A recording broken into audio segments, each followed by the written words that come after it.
Good morning, ladies and gentlemen. My name is Qingquan Lai. I'm a PhD student from the Grenoble EFA, and thanks Professor Yves Bachet to give me this opportunity to present my PhD work in this amazing symposium in this Nobel Prize College de France to present my PhD work. Today, the topic of my presentation is phase transformation controlled architectures in steel alloys.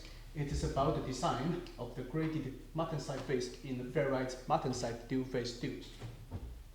Here is the outline of my presentation. First, I will introduce why we are interested in the graded DP steel. Then I will present the results on microstructure and also on mechanical properties. And finally, the conclusions and the perspective will be drawn. So, motivation. We are interested in the steel for making cars, and the key issue is formability. The essences of formability are work hardening and damage resistance. A good combination between the strengths, work hardening, and the damage resistance is still a big challenge for high strength steels. And most of the work actually is to move this banana curve in the space of strength and formability in this direction. But when we improve the formability, there are always problems. For example, if we want good work hardening, we want a strong martensite. But when we want to improve the damage resistance, actually it is well known that it is the hardness contrast between ferrite and martensite that is the origin of the damage occurrence, no matter what kind of damage mechanism is, such as interfacial decohesion between ferrite and martensite, or martensite cracking or lacking, depending on the properties of the martensite. This is a micrograph for the damage by the martensite cracking, and this is the micrograph of the damage by interfacial decohesion. Principally, if we have hard martensite to guarantee the work hardening, we will sacrifice ductility at the same time. That is why we have the idea of the graded martensite phase. This graph is our imaginary, actually it is our dream. The matrix is ferrite, and then this inclusion is martensite phase, but it is not homogeneous. We want a soft layer at the interface and a hard core in the middle. We design a soft layer at the interface is to delay the damage nucleation by decreased local hardness contrast and to increase the local ductility of martensite, especially if the damage initiated by the martensite crack from the phase boundary. We design hard core is to guarantee work hardening. The idea is quite tricky because we have to introduce the hardness gradient within the phase, let's say of 2 micrometers. So to answer this question, we have to think about what controls the hardness of martensite. Let's refer to a very early result of Morris Cohen in 1962. This result shows us that the hardness of martensite is very sensitive to the carbon content up to 0.7%. This result tells us an opportunity that if we can introduce the carbon profile within the martensite phase, then there is a possibility to introduce the corresponding hardness gradient within the martensite phase also. It is a kind of graded martensite. But how to fabricate it?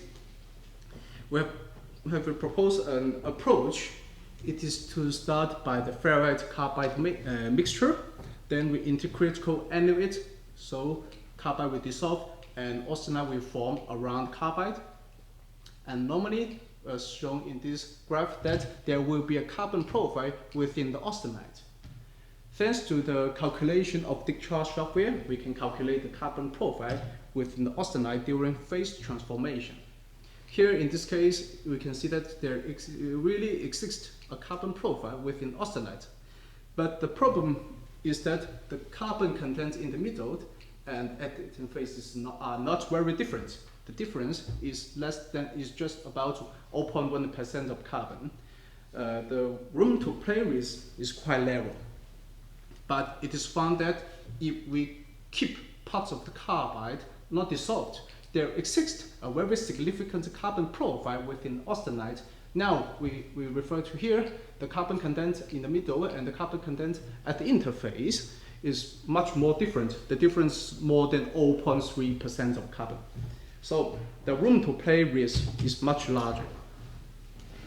Then we propose to design with this undissolved carbide within the martensite. It is kind of core shell architecture. So there might be a possibility of having a low carbon content at the shell at the interface, but keeping a high carbon content in the middle.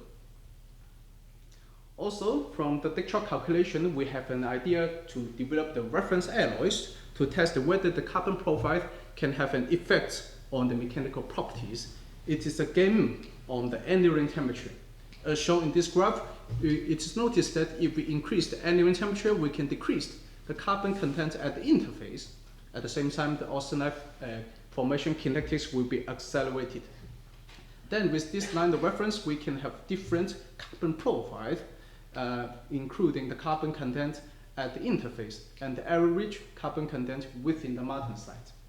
There is another advantage of this line of reference, that is, since they developed from the same ferrite carbide mixture, after intercritical annealing, they will share the same microstructure features. So the goal of this work is to experimentally process graded DP steel, and then to characterize, to test, understand, and to model the effect of carbon profile on the mechanical behavior, and to prove that this can be a novel way of making trade-off between different mechanical properties. So, microstructure. We start from cold martensite, and then we temper it for a long time. This is 3 days to have coarse carbide. The carbides can be several hundred nanometers. This is the composition.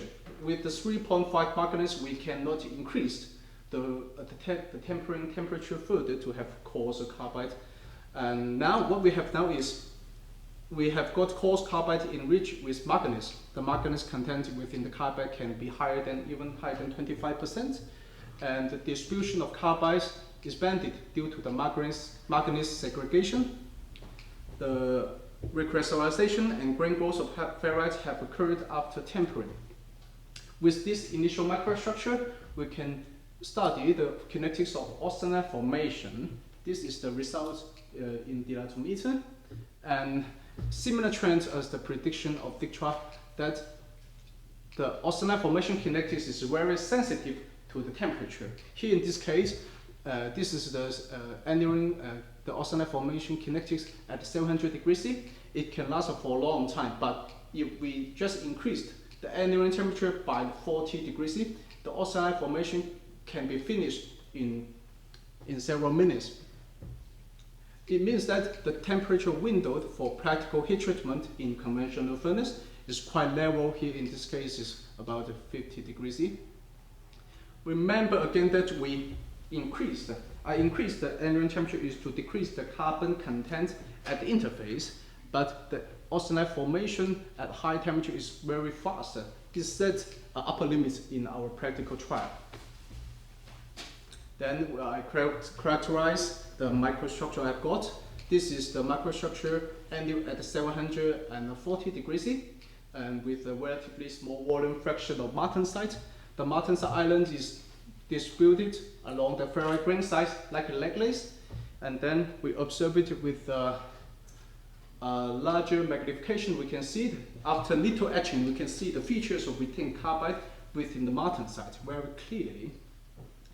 And as to the microstructure with more volume fraction of martensite, here this case is about 35%, we can observe that due to the relatively high manganese content, the bending structure is very obvious. And with the high magnification, we can see that even with a larger martensite content, there are still a lot of carbide within the martensite. Under the TM, we can see the core shell architecture more clearly. This is the ferrite matrix. There are some carbide within the ferrite matrix and transformed to austenite. And this is the martensite island. These particles are carbide. Occasionally, there are more than one carbide within a single martensite island. So far, it is believed that there are enough proof that we have fabricated the core shell architecture. And also, I've developed the reference alloys at different annealing temperature and also with different volume fraction of martensite. Remind you again that I played with annealing temperature is to manipulate the carbon profile within the martensite. So, how is the mechanical properties of such kind of braided DP steels? The first thing I should do is to prove that the annealing temperature has an effect on the properties of martensite.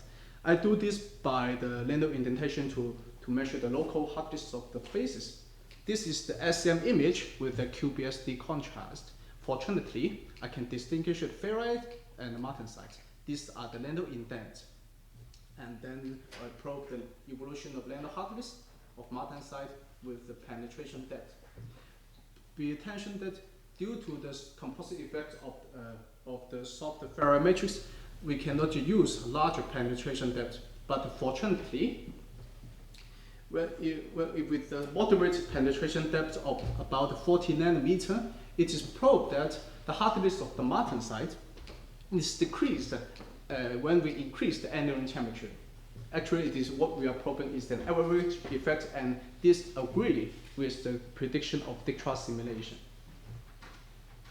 And then I do the tensile test to probe the macro mechanical behavior. This describes the evolution of the tensile strength with the volume fraction of martensite. It is observed that both this is the materials at different annealing temperature. It is observed that both of the reference alloys have the same linear relationship between the strength and the volume fraction of martensite. But as to the case with the larger volume fraction of martensite, the difference comes out. As to this QT700, you can see that even with less martensite, it can has better strength level and even similar strength level with the QT740 with the more martensite. It means that the martensite at low annealing temperature has better strengthening efficiency.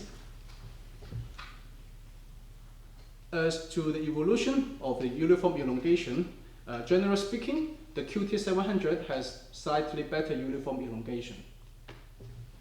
And as to the fracture strength, we can see that very similar trend as the strength and the martensite content is that the fracture strength, where with low martensite content, they both share the same linear relationship. But as to the relatively large martensite content is that for the QT740, even with more martensite, it can have better fracture strength than the QT700. It means that the properties of the DP steel can be changed by the annealing temperature. And we use this graph again. We change the annealing temperature is to manipulate the carbon profile within the martensite. Now, as to the sample, at lower temperature, it can have higher average carbon content, especially the carbon content at the interface.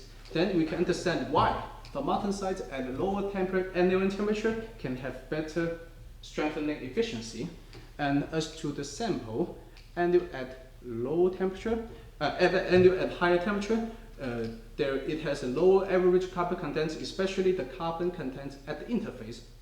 That it is easy to accept the fact that the fracture strength of QT740 can be better than QT700 even with more martensite. To support this analysis, we need the proof from experiments. Then I do the detailed investigation of the damage behavior to explain how and why the fracture strength can be improved in the QT740. I selected these three reference alloys. Let's first have a look at these two. This is both of anneal at 740 degrees C, but with different martensite content. The trend is that all of the tensile properties are very sensitive to the martensite content. With more martensite, we can have the higher strength level, lower uniform elongation, and lower fracture strength. But it is interesting to compare these two. For the QT700 with less martensite, it can have very similar strength level, higher uniform elongation, but lower, just the same fracture strength. Then we compare the difference in the damage accumulation. First, let's compare the black line and the red line first. They are both of anneal at 740, but with different martensite content. The change is in the damage nucleation. If we increase the martensite fraction, we decrease the damage nucleation strength. But let's have a look at this blue line. It is a QT700 with a less martensite than this. It has as low damage nucleation strength as that one of QT740, and also, even further, it has a higher damage nucleation rate. So this result can tell us the fact that the fracture strength is of QT740 is improved by delaying damage nucleation. With this fact, it's not enough to understand why the fracture strength is improved. And then I do the damage and fracture observation to find out the mechanism. This is the observation of void coalescence and the fracture. First, we can observe the void coalescence by the shear localization, and this will lead to the dimples on the fracture surface. And also, we can observe the void linkage along the tensile axis, and this will lead to delamination. Actually, we can observe the features of delamination at the fracture surface. If we refer to the Brown-Embury criterion, we can estimate that this kind of delamination can be important in ductile fracture, because if the size of the elongated defect is large, then the critical width, the critical distance between the defects can be quite large for the final instability to occur. Actually, from the fracture surface, we can observe this kind of proof. Here is the delamination. Here is the delamination. This is the shear band indicating the final instability. And notice that here's the scale bar. The width of the shear band is more than 20 micrometer. But what we are interested in the damage nucleation. Notice the position of the carbide, and it is quite very easy to observe the martensite cracking. And sometimes we can observe the martensite crack in an lantensite manner. But since our design is in the grain scale, this is not enough to prove that our idea of graded martensite is working. But fortunately, we can observe here is for the micrograph for the damage of the small martensite island. We can observe that the crack initiated from the edge or from the phase boundary. And as to the big martensite island, or I prefer to say it is a martensite band, it is easily to observe this kind of defect. It is the crack initiated from the phase boundary, and also it's obvious that the crack is very blunt, indicating that the local ductility of the martensite can be very good. And I can also observe another kind of mechanism. It is by the decohesion at the triple junction, and this defect doesn't grow as a void by dislocation emission, but instead as a crack along the ferrite grain boundaries and parallel to the tensile axis, which is very interesting. So now we have an idea how this graded DP is broken, and then maybe it's time to discuss why the carbon profile can have an effect on the damage behavior. We have observed two kinds of damage mechanism, martensite cracking and decohesion at the triple junction.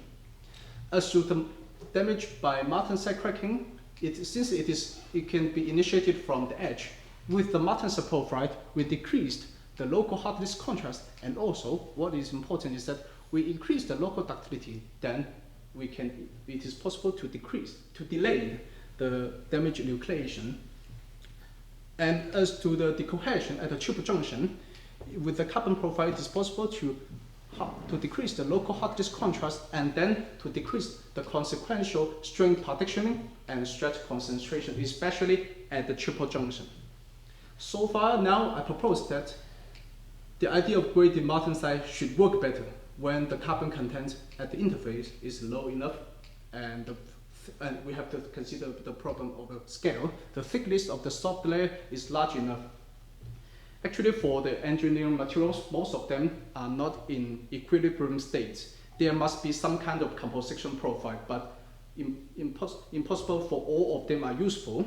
We have to consider both the problem of content and also the scale of the profile. Now, I have the graded martensite, and then the result proved that it can be a way to make trade-off between the strength, work hardening, and the fracture strength. Then, to fit the topic of the symposium today, I have to consider in the material space that's how is the situation in the filling gap. Then I compare the data in the space of the strength and ductility. Notice that now the variables include both the property of the martensite and also the volume fraction of martensite. It is interesting to find that in the space of the tensile strength and the fracture strength, both of the reference alloys share the same relationship. And in the space of uniform elongation and tensile strength, it is surprising to observe that the QT700, which handle at lower temperature with a less significant carbon profile, has better combination of strength and uniform elongation. So the things occurred in the opposite direction as I imagined. But I'm not surprised because this gives us some indication of the knowledge and about DP2. That is the benefit of use a strong martensite. The first point is that martensite is strong but not so brittle as ceramic. And then the second point is that with both all the strengths, uniform elongation and the fracture strength are sensitive to the martensite content. If we have a stronger martensite, then we can use less to keep the strength level, but with less martensite, it is easier to have a good uniform elongation and a good fracture strength. So far, in my effort, the volume fraction of martensite is still the first order effect, but the game is not over yet.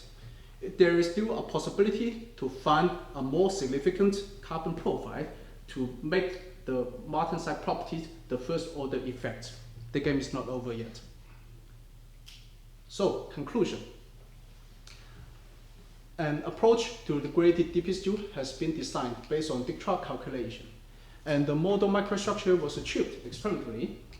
And the mechanical properties of the graded steels have been changed by ambient temperature, which manipulate the carbon profile within the martensite. This result showed a novel way of making trade-off between strength, work hardening, and fracture resistance. And also I have a plan for the future work. I'm always wondering to use the seams or even nanoseam to probe the carbon profile, and it would be nice to relate the damage occurrence to the chemical heterogeneity. And that it might be interesting to design some experiment to highlight the modification of damage nucleation, like tensile test at low temperature or with high stress triaxiality. And since it is a graded interface, it might be interesting to design experiments to study the behavior of interfacial decohesion. I propose the compression tactics to avoid the martensite cracking. As said in the last slide, I propose it might be still possible to try a more significant carbon profile that can be achieved by trying a higher enduring temperature, but the heat treatment will be very challenging. If we increase the enduring temperature, let's say to 780, the austenite formation can be finished in several seconds. Finally, the FEM calculation will be very useful to study quantitatively the effect of the soft laser on the mechanical properties. Thank you for your attention.